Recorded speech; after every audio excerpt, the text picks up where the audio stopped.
Buku ini lahir dari satu pemikiran untuk kita mengkaji secara mendalam mengenai keterkaitan antara demokrasi, pemilu dan partai politik, tapi dalam perspektif fikih siasa atau hukum tata negara Islam. Dalam demokrasi kan dikenal juga yang namanya kebebasan berpendapat, Pak. Ya, ya. Nah, melihat fenomena yang marak pada zaman sekarang itu, apalagi di ranah media sosial, itu kebebasan berpendapat cenderung dibuat sebagai tameng bagi mereka-mereka yang sebenarnya itu malah melakukan ujaran kebencian, Pak. Nah, apakah kebebasan berpendapat ini itu tidak seharusnya, apakah seharusnya itu malah dibatasi, karena di dalam Islam sendiri itu kan juga melarang adanya ujaran kebencian itu, Pak. Jadi kalau kebebasan itu maknanya nanti membawa kebaikan, membawa hal-hal yang sifatnya positif, edukasi kepada masyarakat, itu saya kira sangat disupport sekali oleh agama. Tapi kalau konteksnya justru penyebaran berita bohong, misalnya adu domba yang menyebabkan orang jadi salah paham dan sebagainya, tentu agama tidak akan merestui itu dilakukan. Assalamualaikum warahmatullahi wabarakatuh. Halo Sobat Literasi, balik lagi bersama kami di channel FHWI Press dengan podcast-podcast yang sangat terbaru. Di sini kita akan membahas buku yaitu yang berjudul Demokrasi, Pemilihan Umum dan Partai Politik dalam Tinjauan Hukum Tata Negara Islam. Nah, bersama kami yang terhormat Bapak Dr. Jamaluddin yang sebagai pengarang buku tersebut. Gimana Pak kabarnya, Pak? Alhamdulillah sehat, Mas. Mungkin tidak tanpa berlama-lama lagi, Pak, ya, kita mungkin langsung aja masuk ke topik pembahasan. Untuk yang pertama kali, bagaimana apa yang melatar belakangi Bapak dalam membuat buku ini, Pak? Ya, jadi pertama tentu terima kasih ya sudah diundang ke acara podcast ini. Buku ini saya tulis berdua dengan Pak Ahmad Ghazali. Kebetulan beliau memang punya concern dalam konteks kajian hukum tata negara Islam. Buku ini lahir dari satu pemikiran untuk kita mengkaji secara mendalam mengenai keterkaitan antara demokrasi, pemilu dan partai politik, tapi dalam perspektif fikih siasa atau hukum tata negara Islam.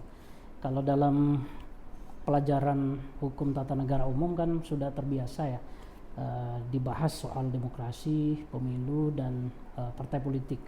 Kita ingin memperkaya khazanah diskusi soal ini, walaupun sebenarnya sudah banyak ya orang membahas tentang ini, tapi di internal Fakultas Hukum UI terutama di HTN masih jarang, dan bahkan mungkin ini buku yang pertama yang secara spesifik mengulas soal perspektif fikih siasa dalam konteks kajian partai politik, pemilu dan demokrasi. Harapannya ini nanti bisa menjadi buku referensi yang bisa dibaca oleh teman-teman mahasiswa untuk melengkapi referensi yang sudah ada. Gitu. Berbicara soal demokrasi nih, Pak, ya, di dalam buku kan juga ada subbab terkhusus untuk esensi dari demokrasi tersebut dalam nilai dalam negara-negara Islam. Nah, kalau melihat dari sejarah kekhalifahan Islam pada zaman dahulu kan belum dikenal adanya demokrasi, Pak. Ya. Adanya demokrasi kan itu dari Yunani kuno. Ya, ya. Dan dengan adanya demokrasi ini untuk zaman sekarang tuh marak adanya anarkisme gitu, Pak. Apakah itu masih sejalan dengan nilai Islam yang dalam tanda kutip cinta damai gitu, Pak? Ya, memang Islam itu kan agama yang akan berlaku sampai hari kiamat besok, gitu. Untuk menjamin bahwa nilai agama ini tetap relevan sepanjang zaman, salah satu karakteristik dari ajaran agama itu adalah dia hanya akan mengatur hal-hal yang sifatnya prinsip saja, tidak hal-hal yang sifatnya teknis, karena hal teknis itu biasanya akan cepat usang seiring dengan perubahan zaman, perubahan generasi dan sebagainya.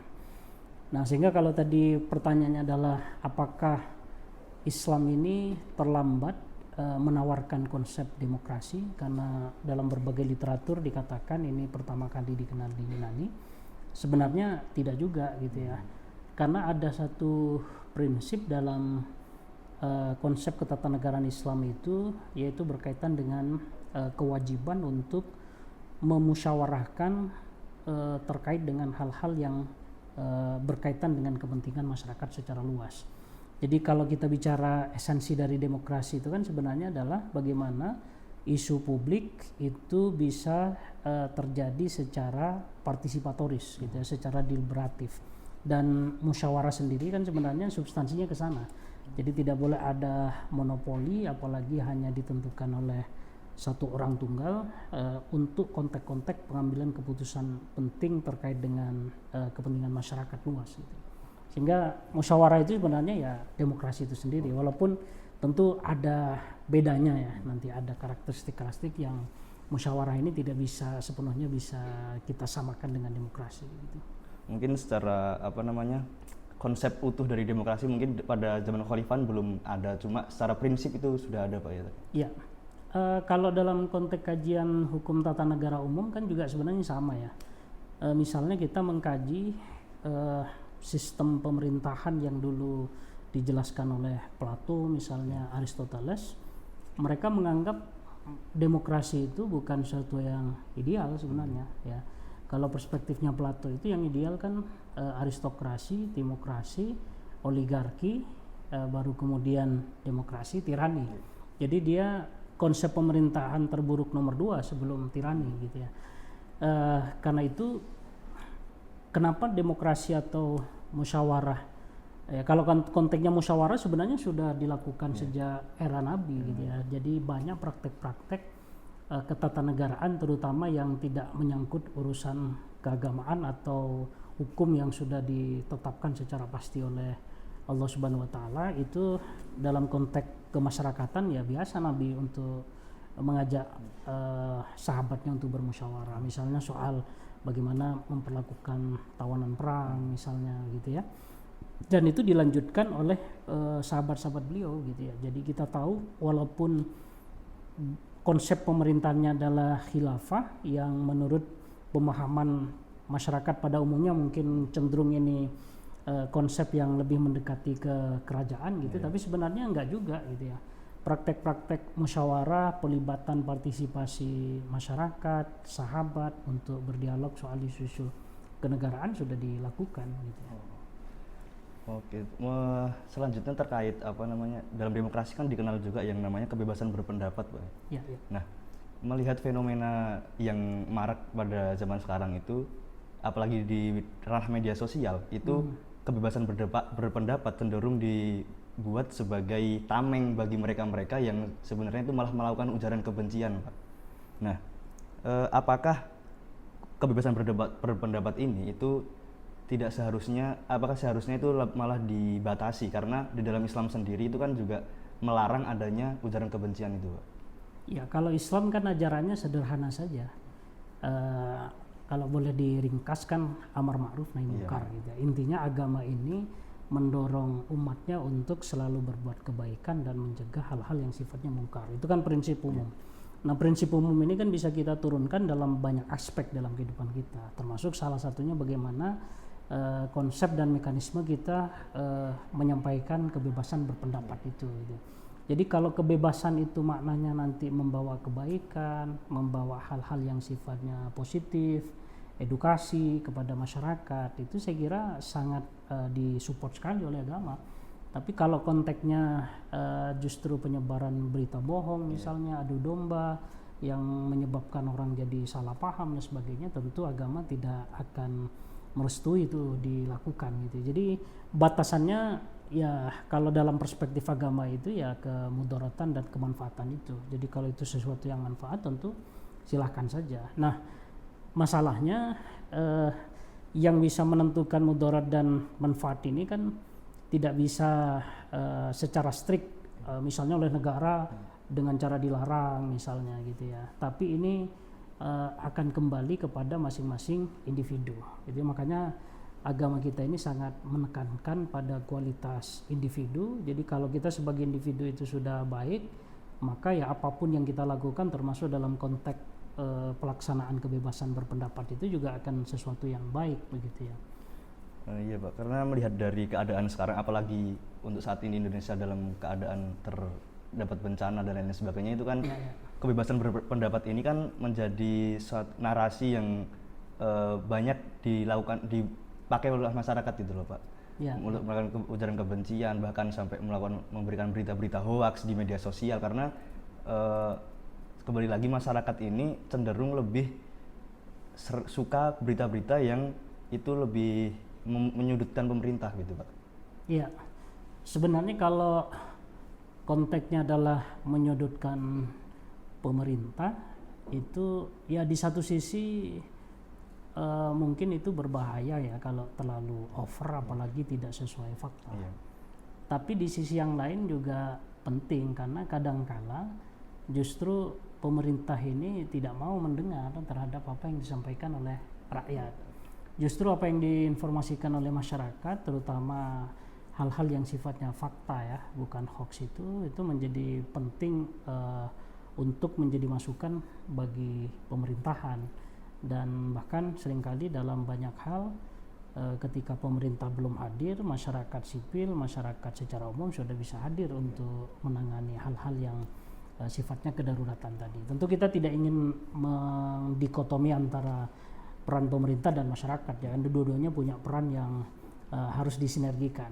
Ada peran pemerintah yang itu tidak bisa dilakukan oleh warga, tapi juga ada peran warga yang pemerintah mungkin tingkat kecepatannya untuk segera menolong tidak secepat warga. Jadi ini dua hal yang menurut saya tidak perlu dipertentangkan.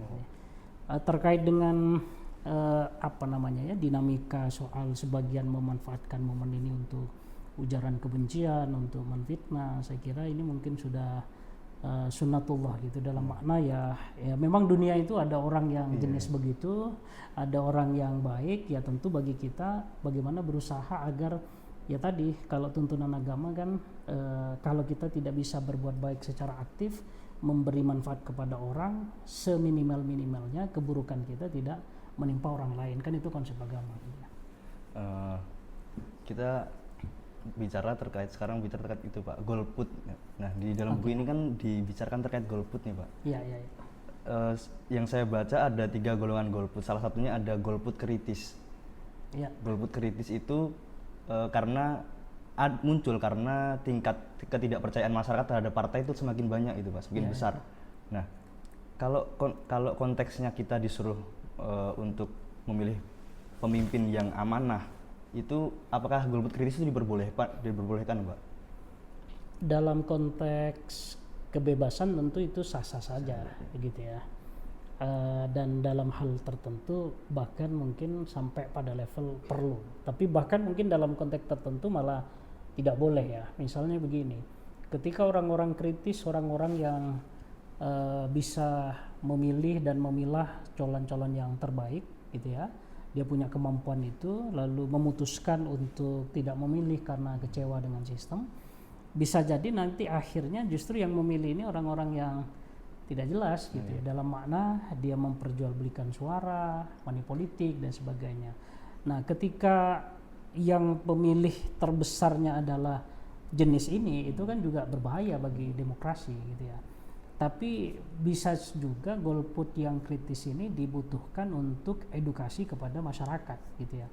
Atau bahkan ini bisa menjadi semacam punishment ya kepada pemerintah dan termasuk juga penyelenggara pemilu, karena ketika semakin kecil angka partisipasi di dalam pemilu, itu bisa menjadi indikator bahwa pemilu ini tidak punya legitimasi yang kuat, dan itu berbahaya begitu ya, karena salah satu indikator kesuksesan pemilu itu salah satunya adalah dihitung seberapa banyak antusiasme masyarakat untuk bisa ikut terlibat gitu ya.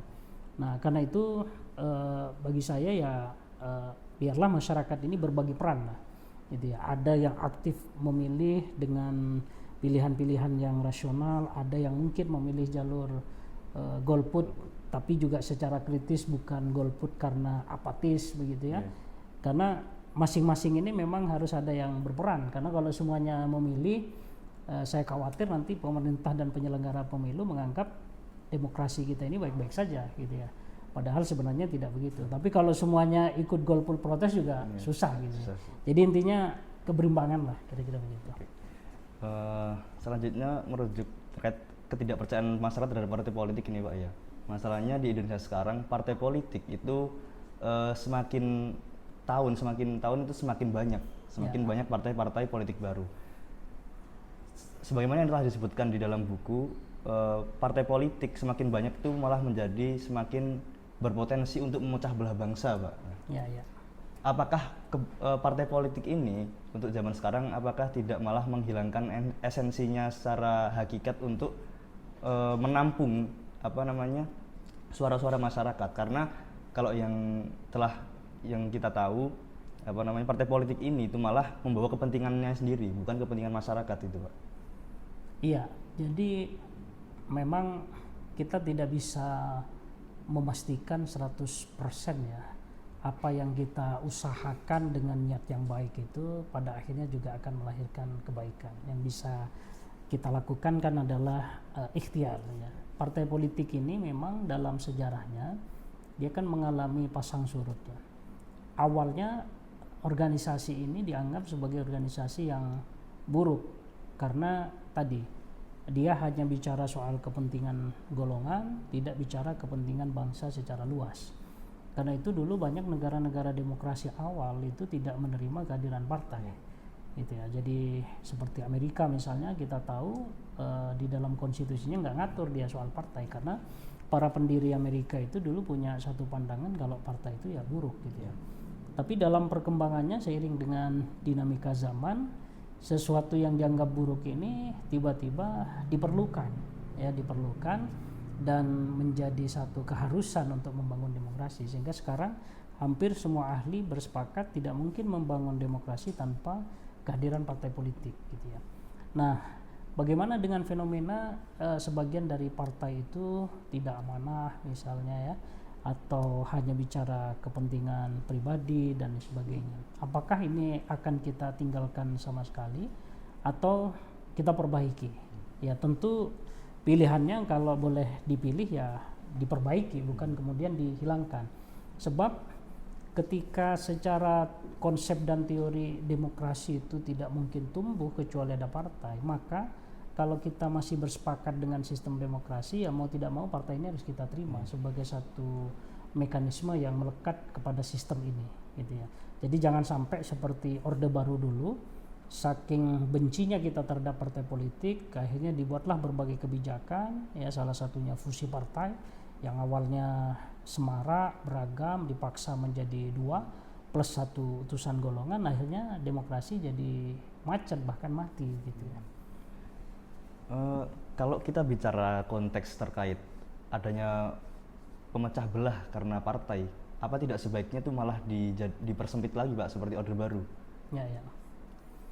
Ya memecah belah itu kan bukan soal banyak dan sedikit sebenarnya ya, tapi ini soal kualitas manajemen dan kepemimpinan di dalam partai itu sendiri. Jadi sedikit belum tentu bisa menjamin kondusivitas. Dan itu sudah kita buktikan di era Orde Baru atas nama kondusivitas, tapi justru melahirkan praktek-praktek pemerintahan yang tidak kita inginkan. Nah begitu juga ramai belum tentu konotasinya pasti berpecah, ya kan, pasti bercerai-berai. Bisa juga ramai ini justru ingin memfasilitasi berbagai kepentingan-kepentingan yang beragam. Sehingga ketika masyarakat punya saluran aspirasi politik yang lebih variatif, ya maka upaya untuk kudeta misalnya, upaya untuk makar itu bisa dikurangi atau bahkan bisa dicegah sama sekali. Nah sehingga menurut saya kata kuncinya ada pada perbaikan di internal partai politik. Saya kebetulan dulu kajian disertasi saya itu tentang intraparti demokrasi, ya, demokratisasi internal partai. Jadi satu konsep yang menginginkan agar partai ini secara internal harus dikelola lebih profesional, lebih demokratis, agar dia mencerminkan satu lembaga yang demokratis tadi. Jadi teori demokratisasi internal partai itu kan sederhana ya. Kalau partai itu diposisikan sebagai komponen penting dalam pembangunan demokrasi, maka demokrasi itu hanya akan sehat kalau dimulai dari sehatnya demokratisasi di partai itu sendiri. Jadi kalau partai sebagai pemain utama demokrasi nggak bisa mendemokratiskan dirinya, ya bagaimana mungkin dia bisa membangun demokrasi di level negara, kira-kira begitu. Oh iya Pak, terkait itu yang susah sekarang itu masalah dari demokratisasi di dalam partai itu sudah terpupuk dari mahasiswa-mahasiswa sekarang, Pak. Ya. Itu banyak kemudian budaya-budaya negatif yang itu sudah ditanamkan dari mahasiswa. Nah, bagaimana kemudian itu bisa diminimalisir, Pak? Maksudnya budaya negatif itu gimana? Seperti kader-kader yang mungkin masih kurang baik tapi sudah didorong untuk naik jabatan dan sebagainya, seperti itu. Ya. Itu berarti tugas orang-orang baik untuk merebut itu, gitu ya.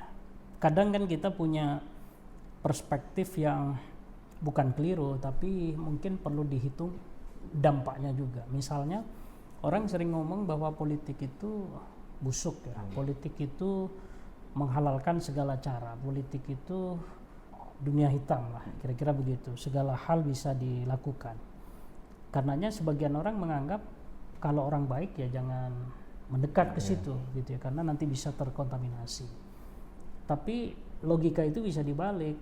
Kalau kita menganggap bahwa pemerintahan dan jalannya ketatanegaraan ini bergantung kepada politik, ya, maka sebenarnya yang menentukan baik buruknya kita bernegara ya aktivitas politik ini, gitu ya. Nah, karenanya kalau syarat politiknya baik harus dikelola oleh orang baik, ya orang baik harus masuk ke situ, gitu. Dan itu yang menjadi tradisi dari para tokoh-tokoh agama kita ya, terutama Islam. Jadi kan ada perbedaan secara signifikan kalau kita lihat perkembangan Islam di Asia Tenggara ini antara Indonesia, Malaysia dan di beberapa negara-negara ASEAN pada umumnya seperti Thailand. Kita tahu dulu sejarah masuknya Islam itu hampir bersamaan, tapi nasib dari kekuatan Islam di masing-masing negara ini beda, gitu ya. Kenapa bisa begitu? Karena ini soal ijtihad yang berbeda. Sebagian ulama mengatakan orang-orang Muslim di Thailand dulu menganggap bahwa masuk dunia politik itu jelek, negatif. Akhirnya mereka memilih untuk uzlah, menghindar dari keramaian politik. Tapi ulama Indonesia enggak, sebaliknya menganggap politik ini penting, gitu, karena undang-undang lahir dari proses ini, kebijakan negara dari proses politik ini, sehingga kalau kita menginginkan masyarakat baik ya ini harus direbut. Makanya sebagian besar dari ulama kita itu ya banyak yang aktif di politik. Dan inilah yang kemudian melahirkan perbedaan itu, gitu ya. Umat Islam di Thailand karena sekian lama dia menghindar dari politik, akhirnya sekarang nggak punya peran, gitu ya, untuk mempengaruhi kebijakan. Tapi ulama-ulama kita karena punya daya pandang bahwa politik itu penting, ya akhirnya kebijakan negara ini bisa dikawal ya untuk selaras dengan nilai-nilai kebaikan bersama, begitu ya. Tidak kemudian dikuasai oleh orang-orang yang tidak berintegritas. Walaupun resikonya juga ada, gitu ya. Resikonya ya sebagian yang karena mungkin tidak soleh-soleh banget akhirnya ya kecemplung juga, gitu ya. Sehingga kekhawatiran orang soleh jadi tidak soleh itu ya sebagian ada. Ya, tapi itu ya resiko. Artinya kita menghindar dari politik, orang-orang baik ini punya resiko, masuk pun juga punya resiko, gitu ya. Tapi bagi saya ya tidak boleh menghindar, gitu ya. Karena sekali kita menghindar kan pertanyaannya adalah berarti kita akan menyerahkan kekuasaan ini kepada orang-orang yang tidak baik. Pertanyaannya apa kita siap, gitu ya.